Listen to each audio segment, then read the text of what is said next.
दूसरी तरफ चुनाव नतीजे के बाद शिवसेना यूबीटी की आज बैठक रखी गई है। नवनिर्वाचित विधायकों की मीटिंग बुलाई गई है। मातोश्री में उद्धव ठाकरे ने ये बैठक बुलाई है।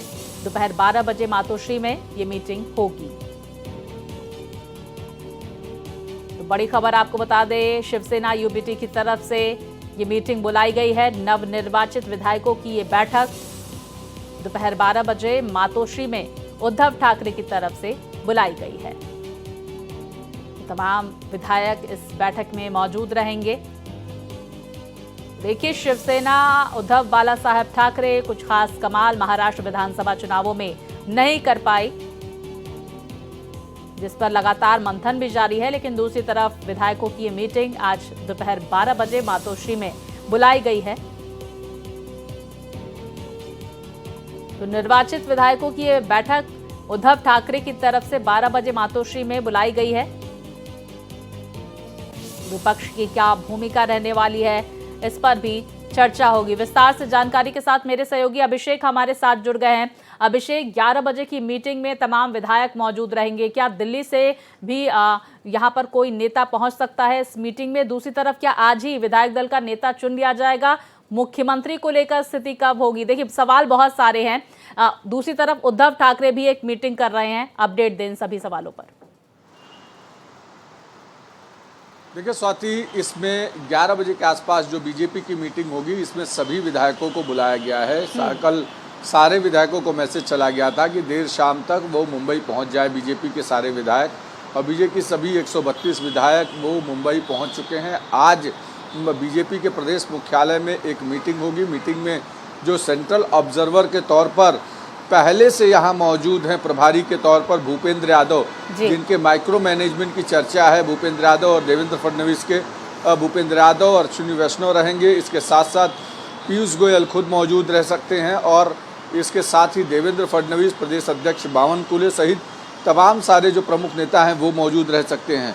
हो सकता है दिल्ली से कोई और सेंट्रल ऑब्जर्वर भेजा जाए विधायक दल का नेता चुनने के लिए, लेकिन अभी तक यहाँ पर जिनकी मौजूदगी है सब सारे लोग मौजूद रहेंगे। उसमें विधायक दल का नेता चुना जाएगा और विधायक दल का नेता चुने जाने के बाद उम्मीद की जा रही है कि आज दोपहर बाद तीनों पार्टियों के प्रमुख नेता और कुछ प्रमुख नेता यानी एकनाथ शिंदे और अजीत पवार और देवेंद्र फडणवीस के साथ बीजेपी के कुछ जो सेंट्रल से आए कुछ मिनिस्टर्स हैं या ऑब्जर्वर्स हैं, वो सारे लोग मिलकर राज्यपाल के पास जा सकते हैं और वहाँ पे सरकार बनाने का दावा पेश कर सकते हैं। क्योंकि 26 तारीख ही आखिरी दिन है जब यहाँ पर पिछली बार सरकार बनी थी और उससे 5 साल पूरे होने के पहले नई सरकार का एस्टेब्लिश होना जरूरी है। हालांकि ये राज्यपाल के ऊपर डिपेंड करता है कि राज्यपाल अगर उनका न्योता पहुँच जाता है, जो सरकार बनाने का दावा हो जाता है, तो राज्यपाल 1-2 दिन एक्सटेंड कर सकते हैं। ये राज्यपाल के विवेक के ऊपर निर्भर करता है। दूसरी तरफ रात में मीटिंग हुई एकनाथ शिंदे की सभी विधायकों के साथ एक मुंबई के एक होटल में। वहां पर एकनाथ शिंदे को विधायक दल का नेता चुन लिया गया है और सारे अधिकार विधायक एकनाथ शिंदे को दे दिए गए हैं। उद्धव ठाकरे, चूंकि अपोजिशन में जो तीनों प्रमुख पार्टियां हैं, कांग्रेस, शरद पवार और उद्धव ठाकरे, तीनों में सबसे प्रमुख तौर पर सबसे ज़्यादा सीटों के साथ 20 सीटों के साथ उद्धव ठाकरे वो पहले नंबर पर है। तो उद्धव ठाकरे आज अपने सभी विधायकों के साथ 12 बजे एक मीटिंग करेंगे। उन्हें डर इस बात का है कि अगर चूंकि सरकार इस समय में एकनाथ शिंदे के सपोर्ट में चल रही है, तो सारे विधायक जो हैं हो सकता है चुने हुए विधायकों में कुछ लोग सरकार के साथ चले जाएं और कुछ इस तरीके की दिक्कत हो सकती है जो पिछली बार हुआ था। इसलिए आज वो अपनी स्ट्रेटेजी तय करेंगे कैसे आगे बढ़ना है।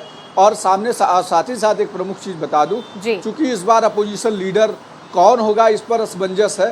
पिछली बार कांग्रेस की सीटें ज़्यादा थी इसलिए अपोजिशन लीडर बने थे, लेकिन इस बार सब मिला करके भी अपोजिशन लीडर बनने का आंकड़ा कोई एक पार्टी क्रॉस नहीं कर पा रही है।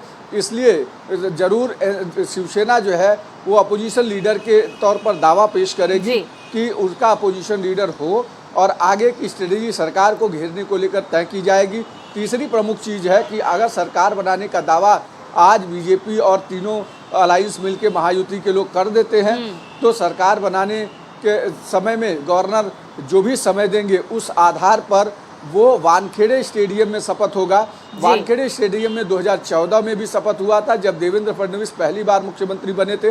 और इस शपथ समारोह में बीजेपी के शासित सभी राज्यों के मुख्यमंत्री शामिल होंगे, खुद प्रधानमंत्री। अभिषेक, लेकिन देखिए मुख्यमंत्री जिसको लेकर लगातार महाराष्ट्र में पेच फंसता हुआ नजर आ रहा है, क्योंकि बीजेपी सबसे बड़ी पार्टी है, सबसे बड़ा मैंडेट बीजेपी को मिला है, देवेंद्र फडणवीस की दावेदारी प्रबल तो है ही, लेकिन शिंदे गुट कह रहा है कि एकनाथ शिंदे बनना चाहिए मुख्यमंत्री। दूसरी तरफ अजीत पवार का गुट का कहना है कि दादा को मुख्यमंत्री बनना चाहिए। लेकिन दोनों ही पार्टियां ये क्यों नहीं देख रही हैं कि बीजेपी की बड़ी सीट आई है और अपनी दावेदारी पेश कर रही है? क्या लगता है कि इन नेताओं को मनाने में केंद्रीय नेतृत्व सफल होगा?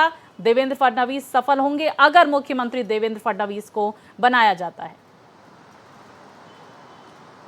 देखिए, पहले तो बीजेपी के सेंट्रल इकाई तय कर दी कि मुख्यमंत्री कौन होगा। हालांकि दावेदारी में सबसे अधिक रेस में देवेंद्र फडणवीस आगे बढ़ रहे हैं, क्योंकि उनके चेहरे पर पूरा चुनाव हुआ है और ऐतिहासिक जीत दर्ज हुई है। दूसरी जहां तक बात है मुख्यमंत्री के दावेदारी को लेकर अजीत पवार या एकनाथ शिंदे की, वो न के बराबर है, क्योंकि पिछली बार जो 2.5 साल मुख्यमंत्री एकनाथ शिंदे थे जी, वो मजबूरी के मुख्यमंत्री थे, क्योंकि बीजेपी की मजबूरी थी कि उद्धव ठाकरे को ये दिखाना था कि मैं एक शिवसैनिक को मुख्यमंत्री बना सकता हूं। इसलिए सबसे बड़ी पार्टी होने के बाद भी एकनाथ शिंदे के साथ जाकर के सरकार बनाते हैं और एकनाथ शिंदे को मुख्यमंत्री बनाते हैं।